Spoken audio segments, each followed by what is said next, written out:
is so good to see y'all. And I am just so honored and so grateful to be here.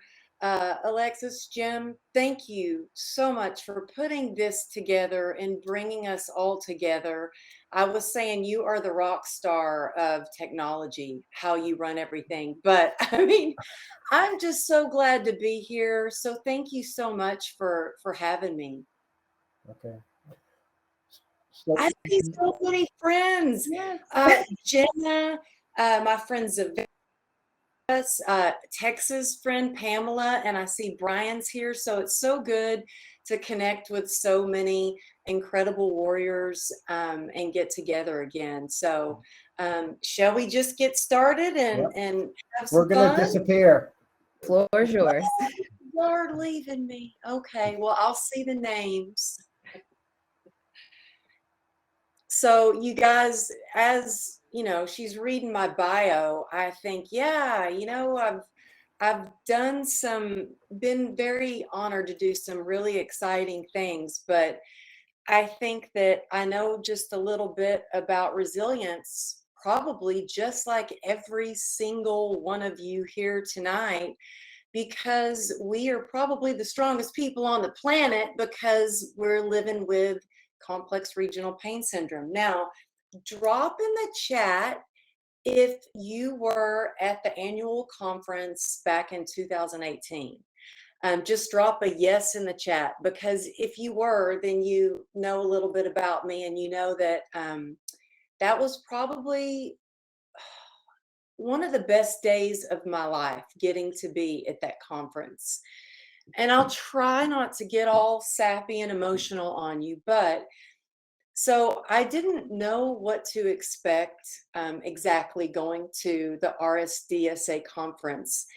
To my surprise, when I got there, I thought it was going to be a lot of practitioners and doctors and nurses and a few people that were diagnosed with CRPS. And the first thing I asked was, raise your hand in here if you have been diagnosed with CRPS. I would say 90% of the room raised their hand, and I just cried like a baby because it was the first time in my life that I had ever been around so many people who understood what I go through on a daily basis. So in the chat, just drop down, drop a yes if you have been diagnosed with CRPS so I can see who my people are. Yes, Blake. Yes, I was catching some of the questions you had. Yes, oh my goodness, y'all, I'm so grateful that we're all together. Um, because as much as we try to, well, I find myself sometimes trying to pretend like, I don't know about you, like trying to pretend like I don't have this diagnosis of CRPS. And then the other time I spend trying to explain it to people. And so with you, I feel right at home, like you totally get it. And so I'm going to start by saying that I certainly don't have all the answers. But I can tell you that I've learned a lot of lessons the hard way. And I want to share some of the things that I've learned along the way so that hopefully they will not only inspire you to keep moving forward, but you'll have some real tangible tools that you can take with you, that no matter if what you're going through, whether you're worried or you're anxious. I found myself really feeling anxious today, and I had a friend say, well, why are you anxious? And it wasn't because I was excited about some events going up or nervous about some events that were coming up. I was anxious because when you're diagnosed with CRPS, you think, well, is my body going to am I going to be strong enough to get through these events? Am I going to have brain fog and not be able to think clearly and speak the way that I would want to? And so whether you have brain fog or you have anxiety because you're not sure how bad the pain's going to get, or whether you're just feeling down and out, like, dang it, I feel stuck and I just want to move forward. I've been there. I'm often in all those roller coaster of emotion throughout the day, depending on where I am. And so I really want to share that I'm going to give you the tools that I use every single day that allow me to tap in to what we all have, which is a superpower of resilience. And so I talk about resilience a lot because it's actually the only thing that has enabled me to have a life of laughter and joy and look at things with a new perspective. For a long time, I felt stuck. And, I think it's just crazy how, in the blink of an eye, in the snap of a finger, your whole life can be transformed. Like everything can change. Your life, your destiny, everything as you know it can change. Now, a lot of times that's associated with something positive. Like when you meet the love of your life walking down the produce section of the grocery store, or maybe when you win the lottery. But more often than not, when we think of transformation, it's often associated with something catastrophic. And for me, it really took a catastrophic event that turned out to be anything but catastrophic. Through it, I learned a series of lessons, and it's given me a new perspective on life. And it's what has enabled me to turn pain to purpose. And if you think about it long enough and hard enough and clearly enough, everything that we go through is really a series of whims and quirks and flukes of fate. And just like how your parents met, where you grew up, what you've learned, what you decided to do with what you've learned, the mentors you've had, maybe some of the mentors you haven't had yet. Maybe it's where you were when you met the love of your life, or maybe where you haven't been yet to meet your soulmate. But just think of it right now, today, of all the love stories that had to take place just for you to be right here.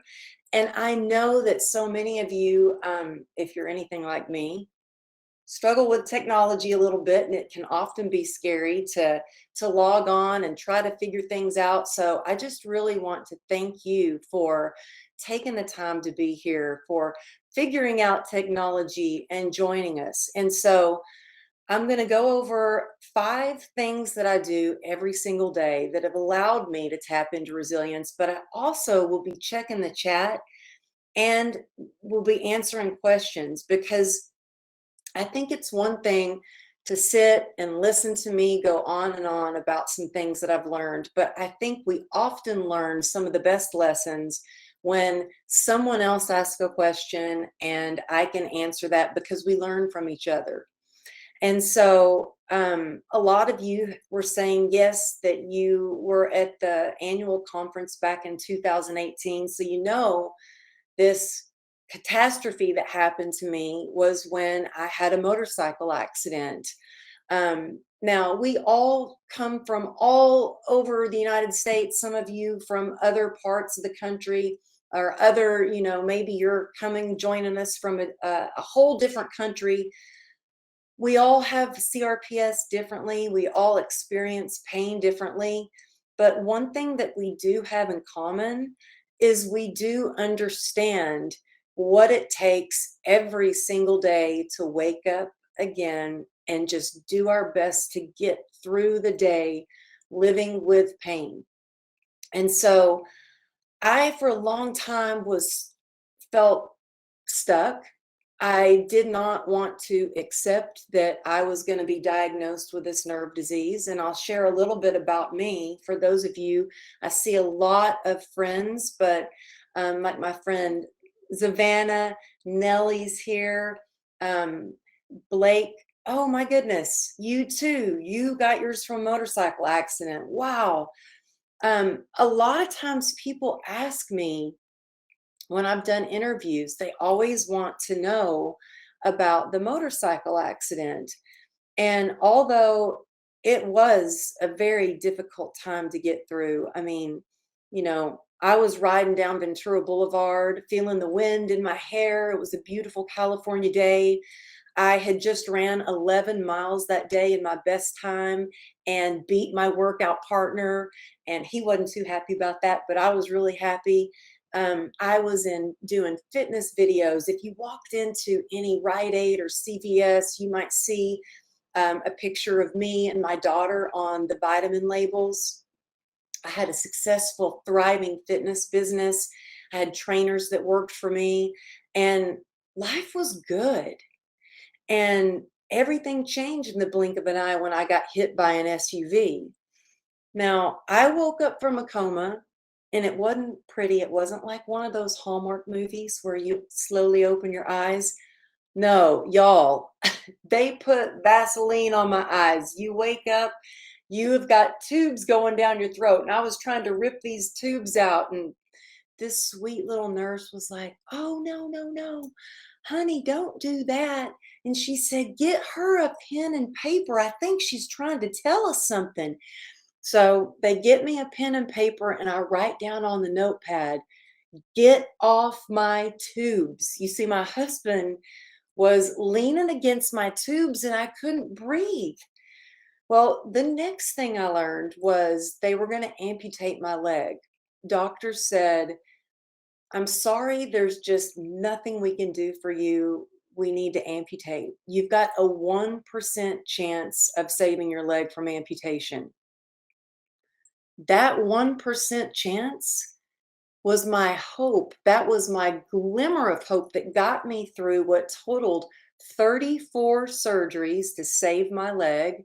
I was in the hospital for months.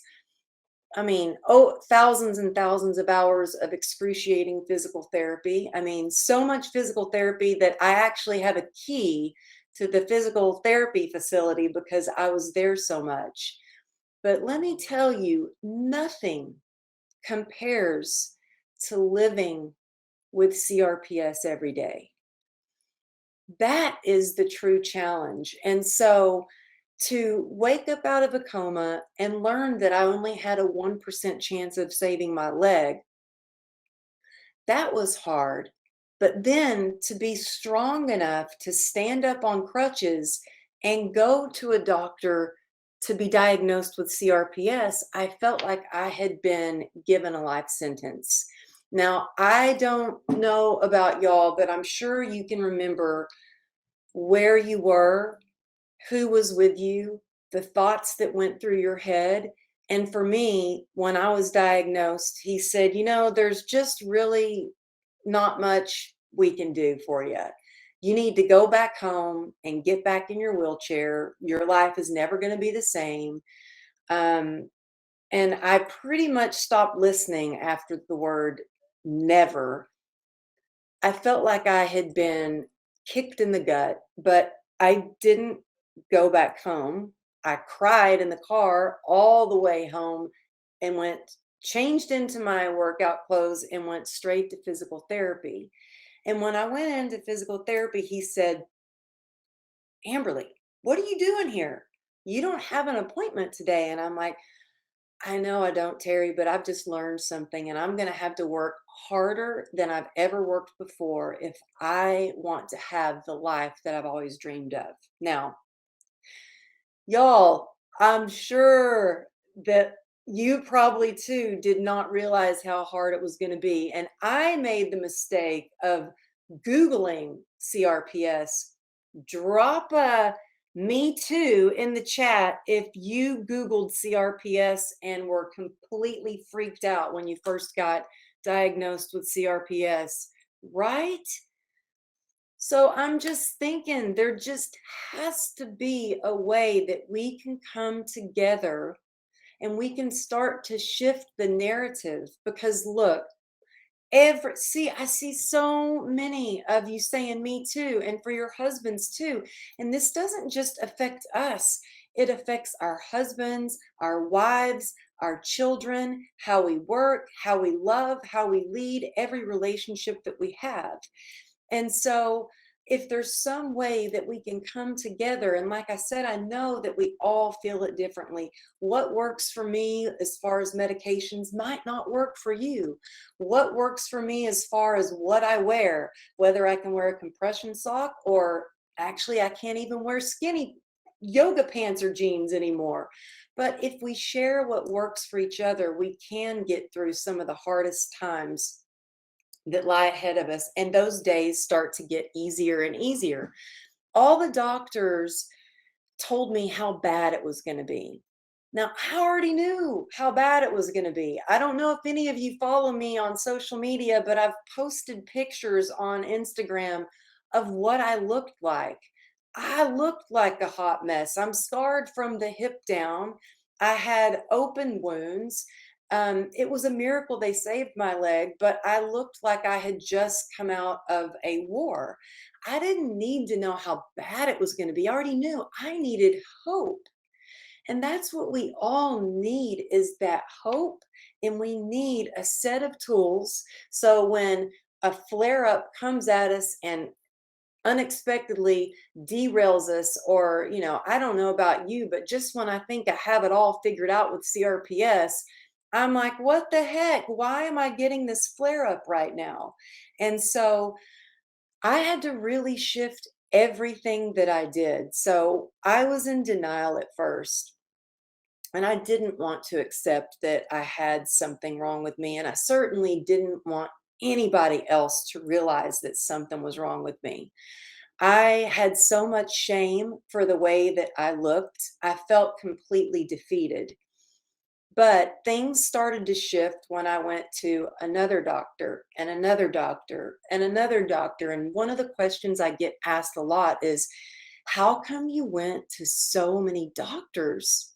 I went to so many doctors because I needed a doctor who was going to believe in me, believe that I could get better, believe that there were some things that I could do to relieve me of some pain, or that there were ways that, maybe there's not a cure, but that there are things that we can do to keep us moving forward and to feel better. I started radical treatments. I tried ketamine infusions, spinal blocks, spinal stimulator, where they had the nerve leads that went up into my back. And the first time they cranked it up, my leg flew off the bed, and I cried because it freaked me out so much. Ketamine, I had never done a drug in my life. And now every week I was going with Dr. Prager and getting infused with ketamine as a way to try to reboot my nervous system. I had Eastern, Western medicine. I mean, I was on 73 homeopathic pills along with 11 different prescription medications at one time. And I know so many of you. Gina's here. Gina and I have talked about medication. Connie, Wendy, Christine, Lillian, so many of you that I know personally, so many that I know from our chats through Clubhouse, when I had the support group through Clubhouse, or DMs on Instagram.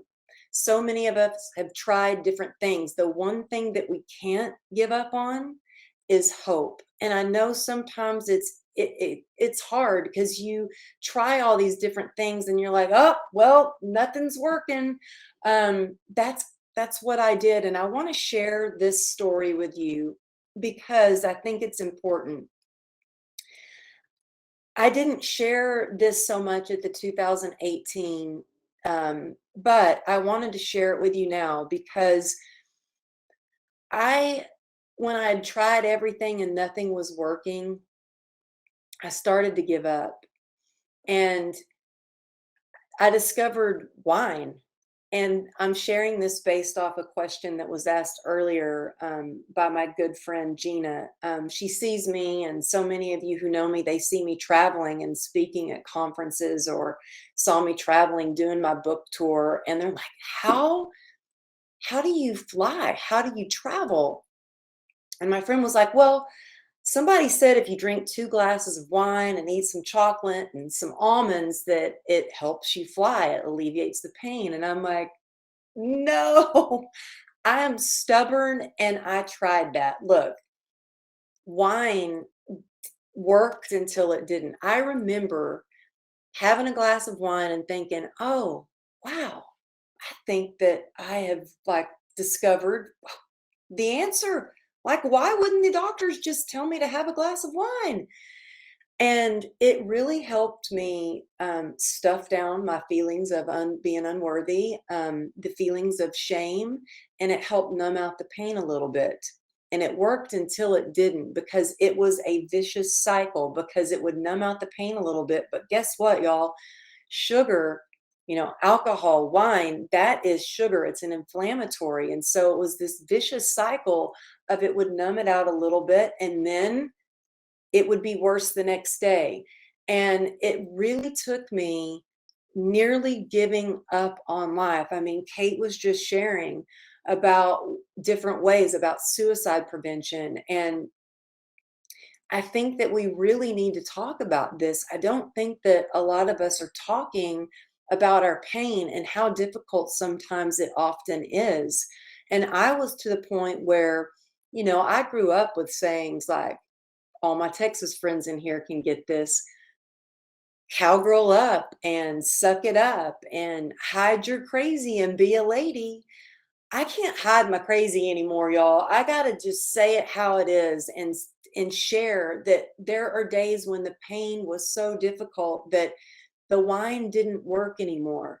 As of 2016, I needed help. I was at a place where I was ready to give up. And thank goodness that little glimmer of hope that I had, and my inspiration from, being a mom and wanting to set an example of resilience for my kids, it really gave me the courage to ask for help. And as of 2016, I got sober, and it's changed my life. So, one of the things that has changed everything for me with CRPS is it's not just about medical treatments, it's about transformation, and it starts in our minds. And it's not just a transformation with our mindset, but it's a transformation for us physically, emotionally, spiritually. And I have to do these 5 things every single day, and I hope this helps you. So the first thing is, and I see so many of you dropping comments, and I do want you to ask questions. But first, there is power in perspective, and you can literally change your entire life with a simple shift in your perspective. This is something I do every day, often, several times a day.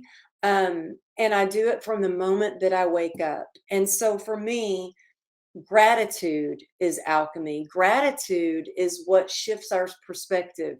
It works better than any medication that I've ever tried to shift my mindset. Look, I have doctors, and look, if you have an antidepressant that helps you, that is wonderful. I was prescribed so many medications for depression, and they didn't work for me. I would throw up every single day. And I'm sorry, I'm getting kind of graphic with y'all, but I just want to keep it real.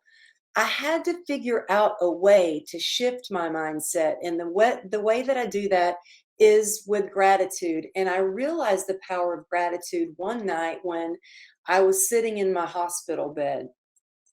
So I'm in the hospital, and every night, every day, but every night I would lie there awake and couldn't sleep because the pain was so bad. I had these metal bars that held my leg together, and I had these yellow pieces of gauze that went on my leg. And every 3 hours, the nurses would come in and they would strip those bandages off to change the bandages. And so I would brace myself every 3 hours for those nurses to come in. And I remember watching TV, and there was nothing on TV except for this infomercial. And it was how to get a Brazilian butt. And I was like, oh, I'll never have a Brazilian butt. I'll probably never wear a bikini again. Wow, what if my husband never loves me? What if I can't chase after my kids? What if I never walk again? What if I die?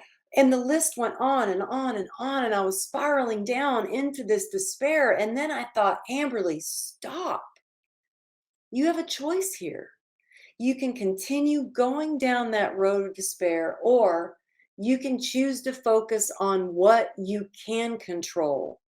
And so I grabbed this little notebook that I still have to this day, and I started writing down everything that I was grateful for, every nurse that came in to take care of me, every person that had brought me flowers. Then I started writing about, oh, I couldn't go outside, but I was grateful I had a view.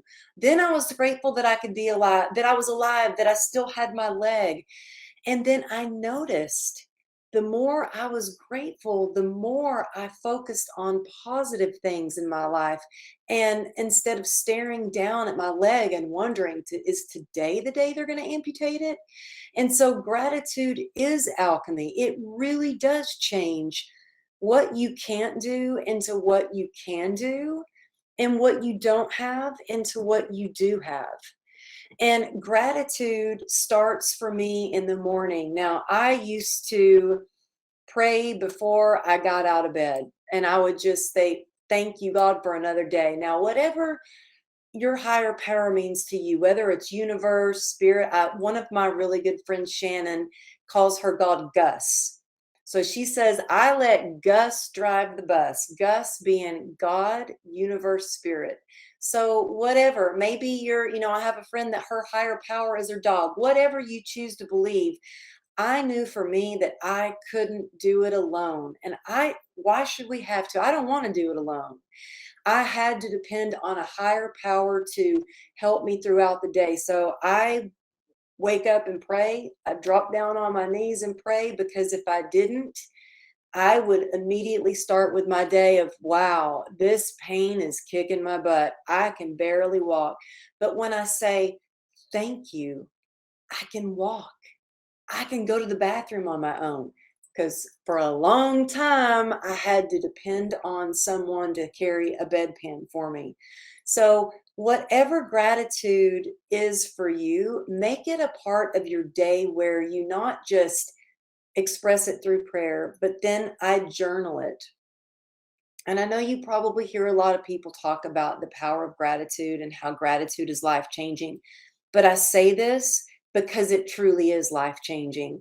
For me, I don't just pray about it, I don't just write about it, I also express it.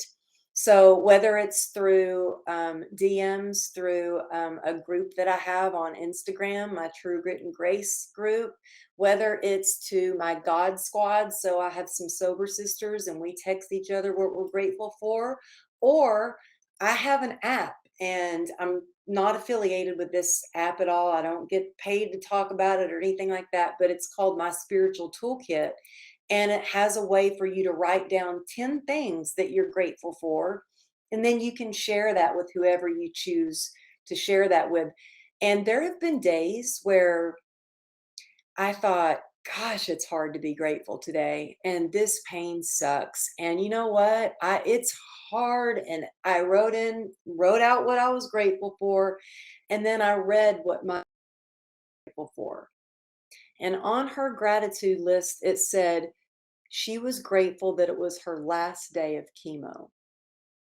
That shifted my perspective to, wow, I don't have cancer. I can walk.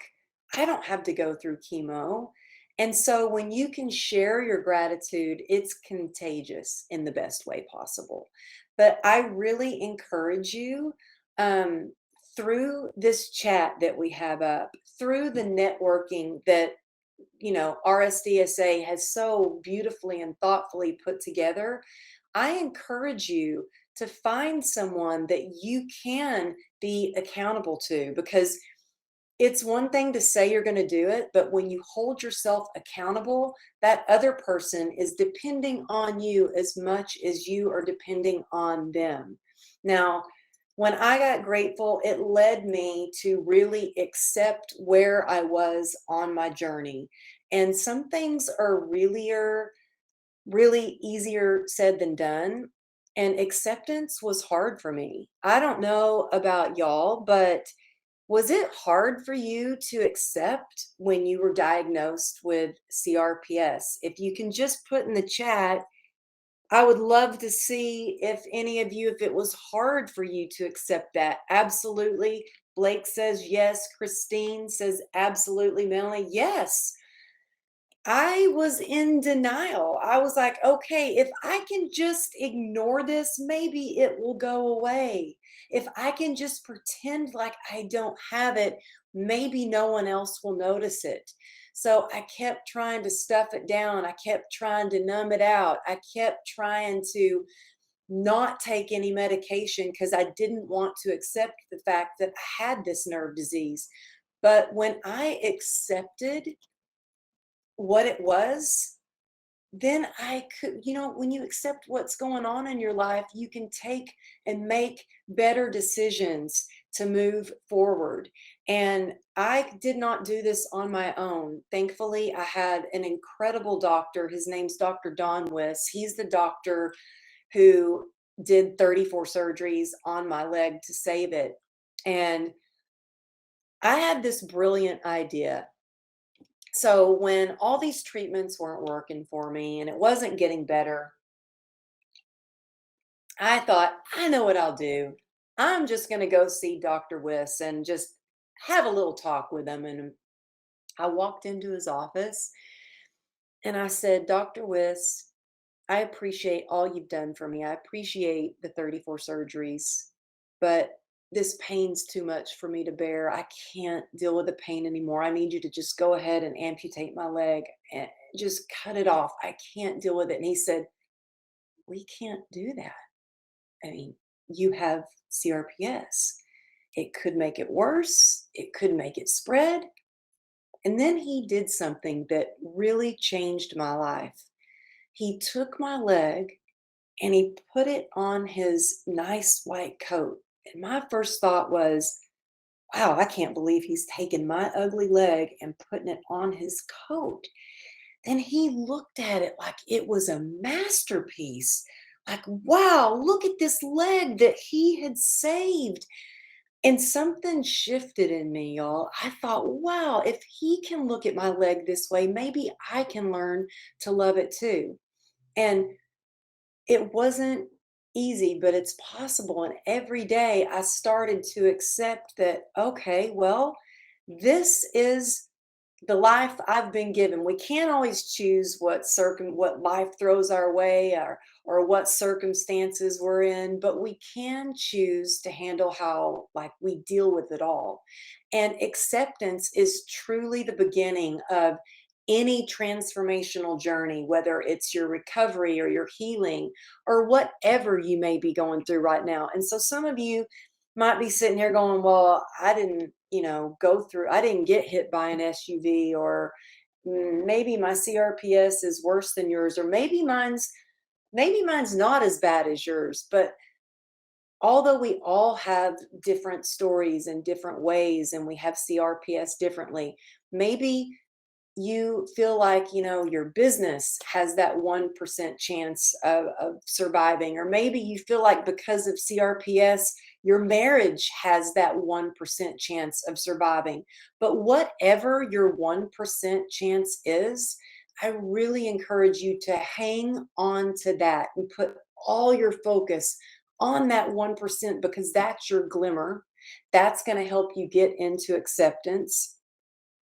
And when I went into acceptance, it really led me to a community of people. Some of you here that have become some of my really close friends that I never would have known had I not accepted that I was diagnosed with CRPS. So Nellie's here. So many of you, Savannah's here. Christina, yes, I love your quote. So a community is maybe the most important part of the 5-part method that I do every day. Community is powerful. Yes, alone we're strong. I think we're the strongest people on the planet dealing with this constant chronic pain, and we still move through it, and we learn that we can put a smile on our face. Other people might not know how bad the pain is, but we have managed to conquer it on days and live a full life, or some days it's just getting through. But what has helped me the most is community. And I really encourage you to look at who you're surrounding yourself with. And, for me, community wasn't just about the amazing doctors and nurses. It was about my friends and family. It was also about my clients. I think that I needed my clients more than they needed me. I needed a purpose. And, I remember talking to someone a few years ago, and she goes, "Well, you were lucky. You had a community." I said, "No, your hard work puts you where your blessings can find you." So, how do you build your community? Well, first of all, add value. How can you be of service? And, so many might be saying, "Well, I don't know how to be of service. I can't get out of bed." I get that. I really do understand it on some level, because when I was stuck in the hospital bed, I did everything I could to be of service. I mean, the doctors and nurses thought I was a little crazy, but when the nurses found out that I was a fitness instructor, they were like, "Oh, well, what should I do to get a better booty?" So I was giving the nurses exercise tips. Um, I was doing what I could for my clients. Even though I couldn't train them, I was setting up exercise programs to them. I was making phone calls. I had a chair sitting next to my hospital bed, and the nurses, just tired, just weary, would come in and sit down and talk to me and tell me all that they were going through. And I could just be there to listen. So, whatever you can do to be of service, it doesn't just help the other person. It really is a gift to yourself. It really fills your cup when you can be of service, and it builds your community. When you share authentically and you share vulnerably, I used to think that that meant that I felt like I was weak, or I just was broken. And what I learned, that our vulnerability is our strength, and it connects us to people on a deeper level. So when I first started sharing about CRPS, one of the ways that I started to build my community is I searched hashtags on Instagram. So are all of you on social media? Do you have Instagram? You can drop a yes if you're on Instagram. Make sure you DM me so I can follow you back. Sometimes I miss things. Good. Wendy, Jenna, Blake, Gina, Natalie, Melissa, Mike. Yes. I want to make sure that we can connect. And I also want to say that when I first got diagnosed, my community um, was really small, and I had to really open my eyes to who I was surrounding myself with. So, look, I know we can't get rid of some of our family members we spend time with, but we can set healthy boundaries for how long we're willing to spend time with someone who maybe drains us. But I really also encourage you to take a look at the support groups that you're in. And now, this might upset some of you for me to say this, but I was in a support group that I really felt I was hurt. I was devastated. When I was on the doctors, it was a 10-minute segment that they edited down to like 2.5 minutes. And so they left out the part where I had tried all these different treatments, and they just said that I get through CRPS just with my mindset. And now life is grand. And so I had a lot of people that were upset, saying you can't use your mindset to get through pain. I'm not saying that mindset gets rid of my pain. I'm saying it helps get me through pain, and it can you too. And so if you're in a support group that's not supportive, or if you're in a support group that is full of doggy downers instead of puppy uppers, maybe that's not your group. Look, it is hard enough to get through a day when we're just trying to cope with pain, or we feel like it's just hard to put a pair of pants on or shoe, or if you have it in your hand to drive a car or whatever it is, pick up a coffee mug. It's so important that you surround yourself with people who believe in you, people that are lifting you up. You have a choice, and I want you to really hear this right now, tonight. You can be the victim of your life, or you can be the victor of your life. And I want you to know that who you surround yourself with affects everything. So it's the people that you see on social media. Are they lifting you up? Are they pulling you down? It's the people that you talk to. It's the support groups you're in. And if you have a great support group, one that's positive and uplifting, share it with people. Look, it's so easy to compare, but comparison is the thief of joy. If we can come together and instead of comparing, if we can come together with compassion, then we can share what works. And think of it like this: grab a handful of sand. What you hear, whether it's what I share tonight or whether you hear something in a support group, hold on to what works for you, and the rest just let it fall through your hand like sand. So grab on to what works, hold on to that, make sure it's a part of your daily life. And so I encourage you to really write down tonight, write down the 5 people that you hang out with the most. Are they, do they lift you up? Do they pull you down? Then write down 5 people that you would like to hang out with more. Reach out to them, offer value, check on your strong friends, check on people that look like they have it all figured out, or maybe they're having a bad day and it would just mean the world to them and to you if you reached out. Because look, I'm not going to say that it's easy. I don't have it all figured out. There are days when I think that, oh, yeah, I tell my husband, you know what? I think I can finally wear my skinny jeans. And I put them on. I'm like, yeah, I don't think I'm going to get a flare up anymore. I think I'm good. And he's like, I think you better take those jeans off. They're going to flare you up. You're going to be miserable.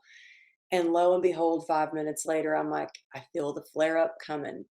And so it takes endurance. And anybody else feel me on the skinny jeans? Because I miss them, okay? And I know that seems shallow, but it's the little things. Like, I just want to be able to wear anything that I want to wear. Yes, been there. Lillian says, been there. Blanket, me too. Yes. And heeled boots. Yes, y'all. People think that I work out. I don't know, maybe I work out in these boots that I wear because it looks cool.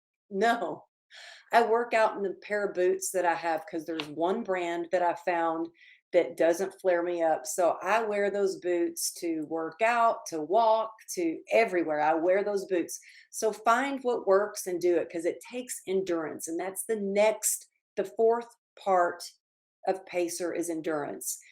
And whether, I used to run track. I was an athlete. I was sponsored by Nike. I used to teach people how to pace themselves for marathons. Now I just have to pace myself how I'm going to get through one day with pain from CRPS. And so I really plan everything out. So whether you're trying to chase a toddler around the house, if you're a grandparent and you have grandkids, or whether you're still trying to run your business or run your marriage or whatever it is, we need endurance. And if you look up the definition for endurance, it means to endure pain or suffering for a long period of time. Anybody else tired of enduring? I don't want to endure anymore. I want to thrive. I am not surviving anymore. I'm thriving. Who is with me that you're ready to thrive? So much I see it, so much of what we do and what we tell ourselves is what we manifest. We can wish, we can manifest, but we have to take action. To have endurance is a big part of resilience, and it's everything you do every single day. Look, no one was going to walk for me again. I had to learn to walk on my own, and it was sometimes seconds at a time, just being able to stand up. And I would time myself, and I would stand up and I would count 1,000, 1,000, and I'd have to sit down and I would lift my leg up. And I would say, tomorrow I'm going to stand up for 3 seconds. Then I'm going to stand up a little bit longer. Endurance is knowing, yes, when you can push further than you thought you could go, and when you need to give yourself the gift of grace and rest and recover. Now, so much of endurance is training yourself. It's everything you eat. It's how you rest. It's what you plan. It's what you put on your plate, not just your plate to eat, but your plate, like your calendar. I still use the old school calendar. Endurance is, I think, being an athlete helped me. When I ran track, it would be 100 degrees in Texas with 100% humidity, and our coach would just be like, I don't care if you're throwing up off the track to throw up, you just got to keep running. My dance teacher would say, I don't care if your toes are bleeding, the show must go on. So I had to undo a lot of what I had learned. I thought it was no pain, no gain. I thought I just have to push through this pain. You don't screw around with CRPS. I've learned it's not about pushing through, it's about embracing and asking yourself, what do you need today? So when you have a moment when you're feeling like, I just don't know how I'm going to get through the day, just to ask yourself, what do you need? What do you need? Is it more sleep? Is it to shift your perspective with gratitude? Is it a gentle hug? Is it what you ate? Look, I changed my food and it changed my life. Just cutting out alcohol alone, I lost 10 pounds in 2 weeks. Now, I know that sounds like I drank a lot of wine, and I did, but it wasn't just how much wine. It was that it is an inflammatory, and I was just puffed up. I was retaining all of this water and this bloat. And so I eat an anti-inflammatory diet. So much of how we move our body, and I know when there's a lot of pain and it's like, oh, I don't want to move, I don't want to hurt worse, but moving your body moves your mindset. Moving your body releases endorphins, which combat pain. Moving your body actually releases chemicals that make you feel good. So I've had somebody say, well, how can you move when you're having a flare up? Start where you are, use what you have, and do what you can. And so there are days, yes, I may not be able to move. There are days when I absolutely can't get off the sofa. But on days when I can move, I move to the best of my ability. And so I encourage you, no matter what that looks like, to move your body. So to increase your endurance so you can get through more, pay attention to what you're eating. Everything you're doing, everything you're eating is either moving you closer to your goal or further away. You think about that. Every single thing that you eat or drink is either helping you or hurting you. And now I want you to ask yourself this question. How's that working for you? So the next time you're doing something, ask yourself, how's that working for you? Is it hurting me or is it helping me? And the last part of the method is R, and this is something I'm terrible at. Rest is probably one of the hardest things for me to do. I push and push and push until I'm no other choice but to be flat on my back. But I just spoke at an event this past week, and one of the other speakers, I was like, yeah, I'm really bad at rest. I said, I'm taking that back. I'm putting it out there that I'm really good at rest. I'm getting better and better at rest. I'm recovering. I'm rejuvenating. And she said, she said, I'm really good at rest. And I said, well, I'm really good at grit. She goes, I'm good at rest. And I said, well, what do you do? She said, I use rest as my business strategy. And I'm like, wow, I could do that. So, rest is your recovery strategy. It may be your business strategy. Maybe it's your real resilience strategy. But when we rest, we allow ourselves to recover. And so, I have been diligent about my sleep. I even have a sleep tracker on my phone that tells me how much I sleep. It's really up to us to take care of ourselves. And so, I know we're running out of time. I want to hear from you. I want to hear questions, but I want you to remember this. Shift your perspective, get grounded with gratitude because it can change your whole life in an instant. Transformation can literally happen in the snap of a finger. I really, with acceptance, which is the second part of Pacer, I want you to take a look at something in your life that maybe you've had blinders on. Now, maybe it's that something with your marriage. Maybe it's something that you're doing that's maybe flaring you up a little bit more. And I only say that from experience because drinking wine was definitely flaring me up more. Overworking was definitely not serving me and flaring me up more. There were several habits that I had to take a good, hard look at. So, don't just walk away from this hearing a message of hope or a little bit of inspiration. I want you to really take accountability and I want to hear from you. And so the next part of Pacer is community. When I say I want to hear from you, I thought, what can I do so we can stay connected? I'm so grateful. I know community is important to RSDSA because they have created this space for us. And so I'm so grateful. I always refer people to RS, to the Reflex Sympathetic Dystrophy Association. But I also wanted to create something for you that you can walk away with the Pacer method. So if you write this phone number down, now this phone number is a direct line to me if you're feeling stuck. I created a workbook for you that I like to call a playbook because I think we all need a little more play in our lives. And it's called the Goals, Grit, and Grace Playbook, How to Unleash Your Superpower Resilience. And everything that I talked about, it's going to be a step-by-step guide for you. So just text the word grit, GRIT, just that word, nothing else around it, and you will get your free downloadable playbook to 818-214-7378. And you know what? I can put that in the chat for you too.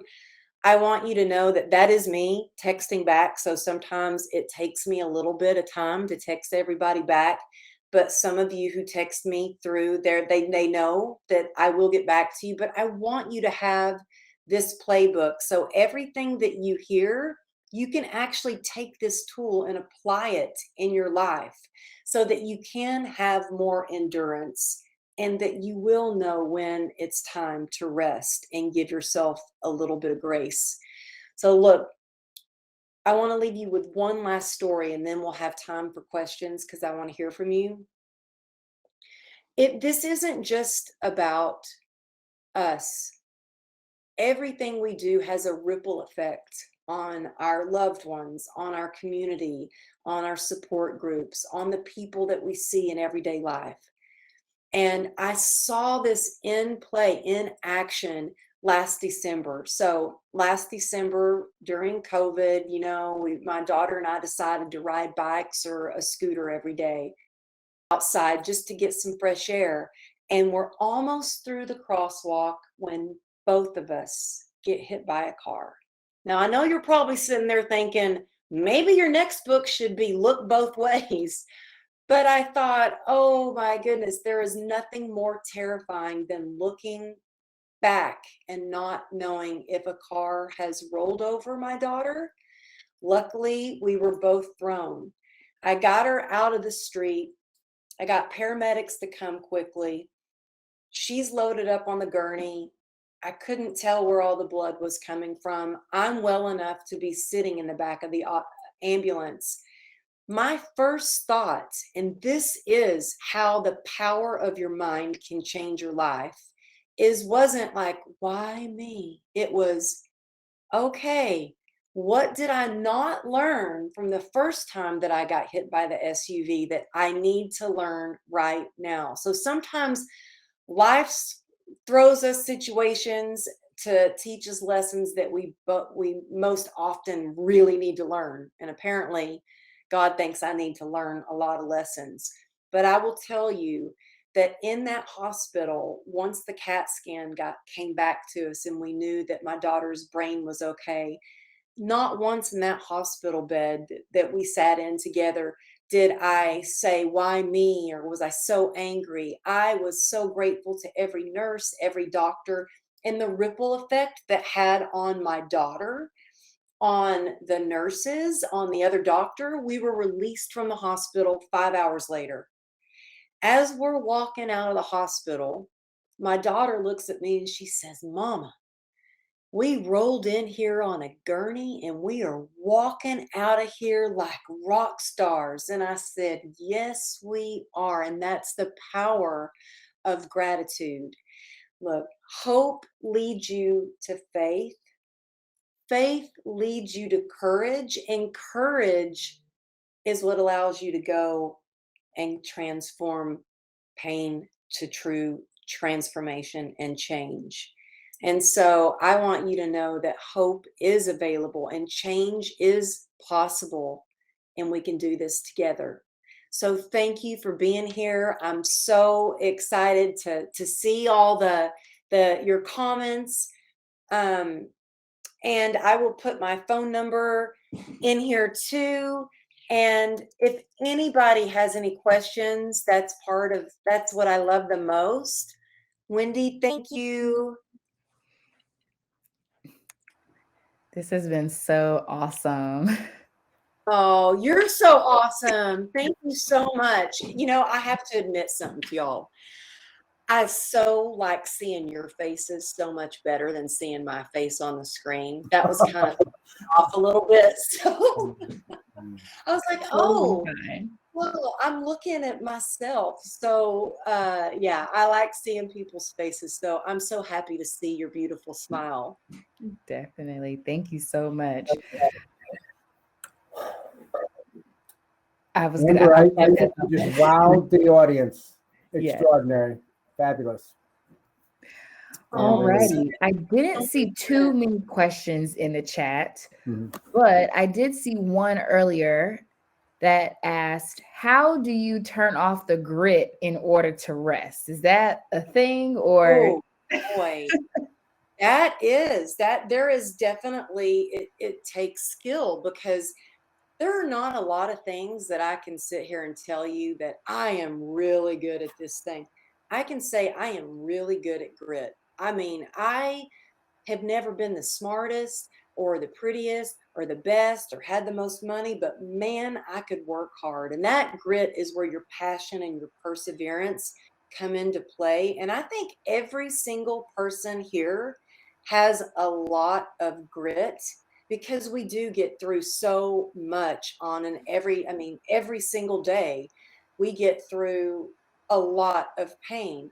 But I think what we need more of is to give ourselves grace. I don't know about y'all, but I am really hard on myself, and I can beat myself up. My inner critic can tell me I'm not doing enough. Well, you're just, you didn't get enough done today. Maybe you need to work harder. Maybe, if I did it differently, I can just beat myself up. So I encourage people, in order to really thrive and be resilient, that if you're not feeling well or you find yourself, being hard on yourself, just ask yourself, what do you need?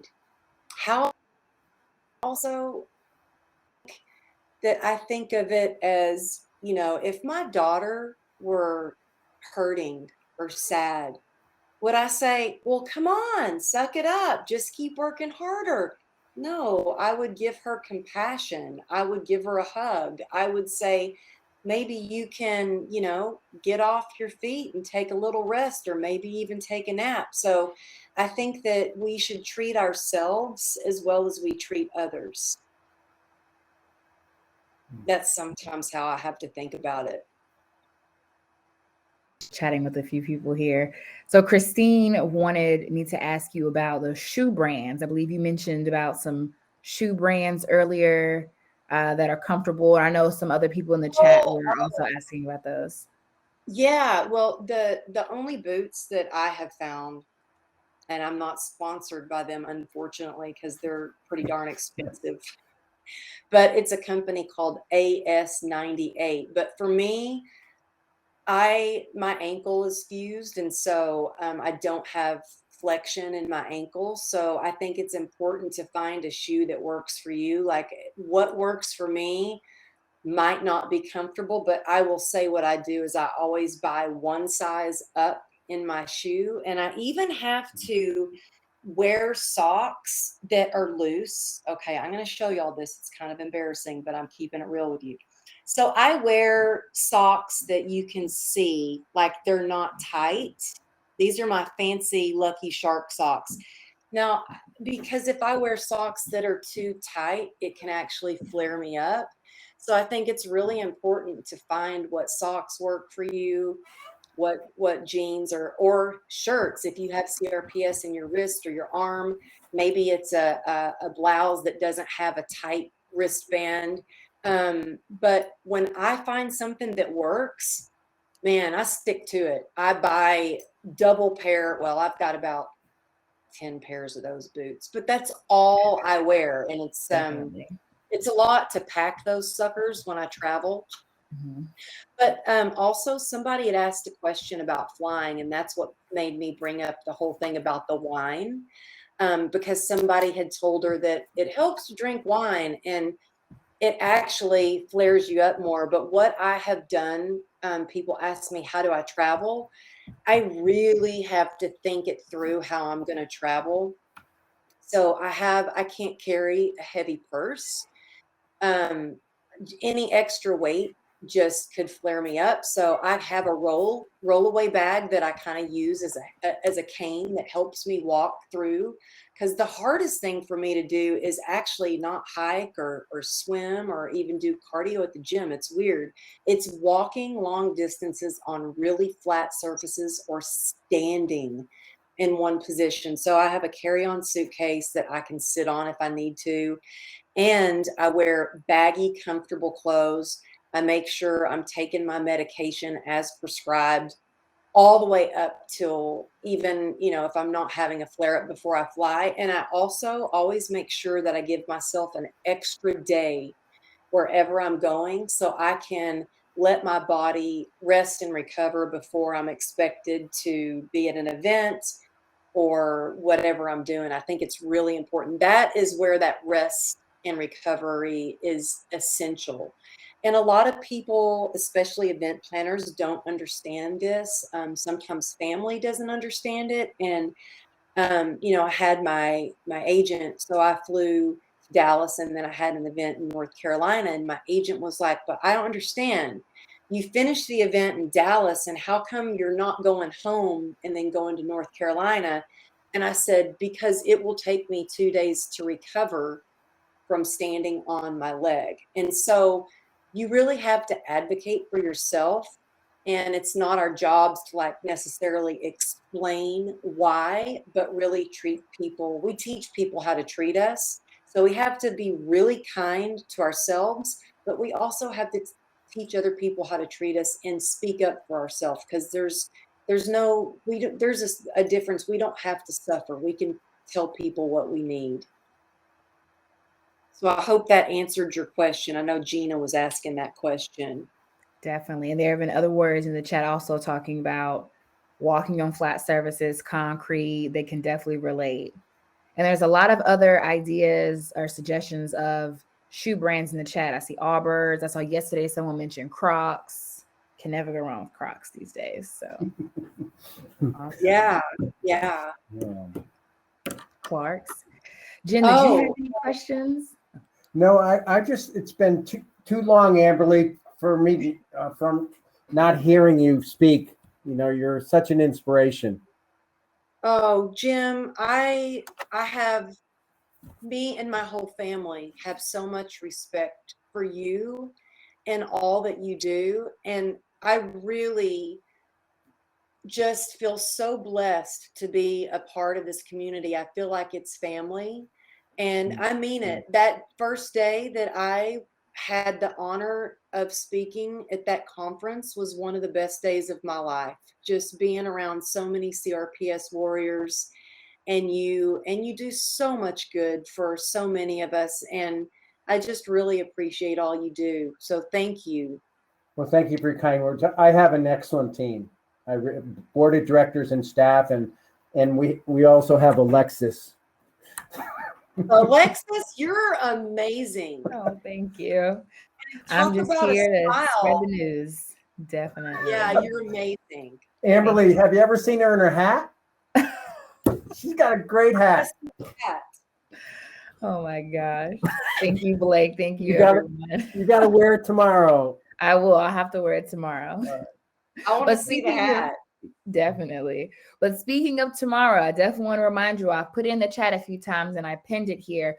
Be sure that you have registered for nights 3 and 4 of the conference. Hop-in is a little strange, so they make us split it up into 2 parts. So if you can see and hear me now, you need to make sure that you are registered for nights 3 and 4. I have added the link, and I will, of course, make sure that we're sharing it on social, reminding everyone. If you do get a message that says that your email address has already been used, it's probably because you're trying to register for Hop-in. You only need to register for the conference. You're already signed up for Hop-in. You already have an account. You just have to register for the conference. So if you are having any problems, of course, you can send me an email, alexisdavis@rsds.org. I just put that here in the chat. And you want to come back tomorrow and Thursday because we have a few great sessions that we're going to have. So tomorrow we're going to hear from Christian Stella. He is a pharmacist. He's going to discuss compounding prescriptions that support CRPS. And we're also going to hear from the team from Newtown Vet Hospital. They're going to talk about how you can obtain a service dog. We always have people who wonder, how do I get a service dog? You know, do I have to just purchase, a dog somewhere else, adopt a dog and train them? Like, how do I do that? They're going to explain that for you all. And then on Thursday, we're going to hear from Shannon Von Felden. She is going to talk about the power of patient advocacy, which is really important. I'm glad Amberly brought up advocacy earlier. And then we're also going to hear from Brian Pope, who is a CRPS attorney. He's going to talk about CRPS and the law.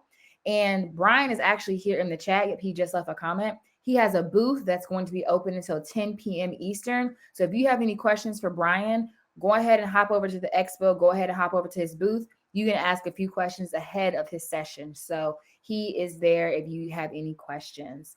And thank you, Amberly, for dropping your phone number in again. I'm trying to think if I'm forgetting anything, Jim. I thought we have so many different things going on. No, I think it's wonderful. Remember, Monday, find your orange. Yes, Monday, Color Road Orange. So make sure you get your orange ready. You'll probably still have your orange from Halloween, but make sure that you save it for Color Road Orange. So definitely. Take care, everybody. Yes, keep an eye on our social channels. Follow Amberly. Yeah, we are excited. We will see you all tomorrow and Thursday. And go network. Yes, go. Oh, thank you. The networking is also live. You can go in there and meet other CRPS warriors. And we will end tonight at 10 p.m. Eastern. So you still have some time to meet some other folks. So take care, everybody. Bye-bye. Bye, everyone. Thank you. Y'all are awesome. Thank you.